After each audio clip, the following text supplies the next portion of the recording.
ప్రాముఖ్యమైనటువంటి ప్రకటన మన ప్రభువైన స్తోత్రాలు. మీ అందరికీ నా హృదయపూర్వకమైనటువంటి వందనాలు తెలియజేస్తున్నాను. క్రీస్తునందు ప్రియులారా, గమనించండి, అశ్వరావుపేటలో దైవ స్థానంలో ఉన్న వస్తున్న ప్రాంతంలో మే నెల 9వ తేదీ సాయంత్రం 6:30 నిమిషాలకి 2వ వార్షికోత్సవ ప్రార్థన జరుగుతుంది. ఈ ప్రార్థనలో రాజమండ్రిలో వస్తున్న మినిస్ట్రీస్ సేవ చేస్తున్నటువంటి నాయకులు, దైవజనులు జాన్ మెస్సీ పాస్టర్ గారు పాల్గొంటుంది.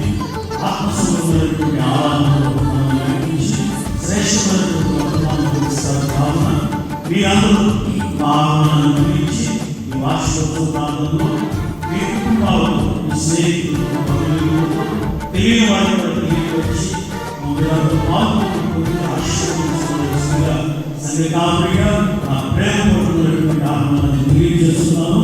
వార్షికోత్సవ ప్రార్థనలో తక్కువ పాల్గొనండి, తెలియని వారిని కూడా తెలియపరిచి తెలుసుకోండి. అదేవిధంగా ఈ వార్షికోత్సవ ప్రార్థన ఆశీర్వాదం ప్రత్యేకంగా మీ ప్రార్థనలు జ్ఞాపకం చేసుకోవాల్సిందిగా